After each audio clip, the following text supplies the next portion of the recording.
This is insane.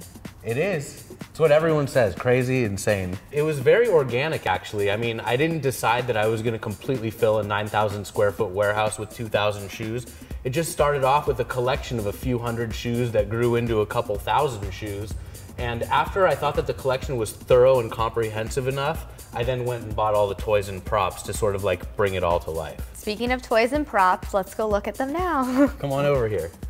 So this is like my fairy tale section, and for me this whole thing is a fairy tale. I mean, I've gotten to live the dream surrounding myself with Nike shoes for the last almost 10 years. I mean, I was selling shoes on eBay for a long time before I built the ShoeZeum, and so welcome to my Nike fairy tale. I actually wore a pair of these Jokers in my law school graduation, so they're on display above a dead stock pair of Jokers. Most of the shoes in here are dead stock, but if they have been worn, it's because I wore them in my graduation or like my wedding or something like that. Around here, since the Joker's over here, it sort of serves as a segue into this whole like comic book cartoon character world of Nikes, where you've got Batman and Spider-Man has a pair of shoes, and like it just matches so perfectly that I thought that the best way to really make this stuff pop and bring it to life would be to buy all these toys. I bought every toy at the swap meet.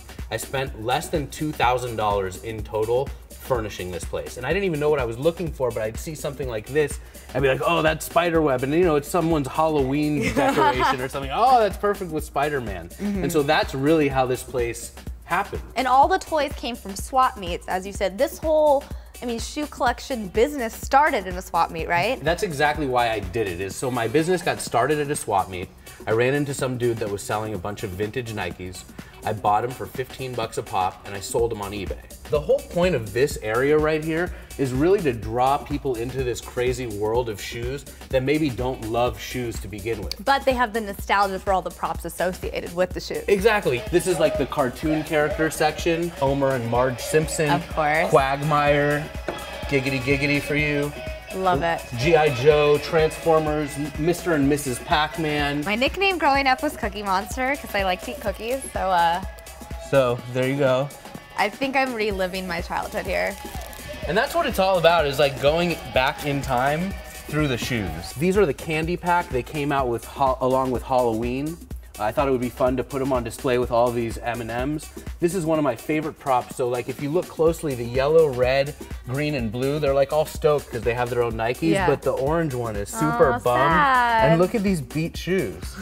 And Nike didn't make an orange one. And I had the joy of showing that to the Nike executives, and they got a chuckle. Because the Nike, talk about that though, the Nike executives actually came from Oregon here to San Diego to check out this whole place. Private jet, CEO, I mean 7 people that I have admired forever. This guy Tinker Hatfield came out, who's designed pretty much every influential Jordan and Nike. He created the Cross Trainer, the Air Max, the Huarache, so many of these Jordans. And I mean, these guys came here and I floored them. And it was so awesome to hang out with them, and it was just natural and just cool. Yeah, this is a very personal display over here. It's my wedding table.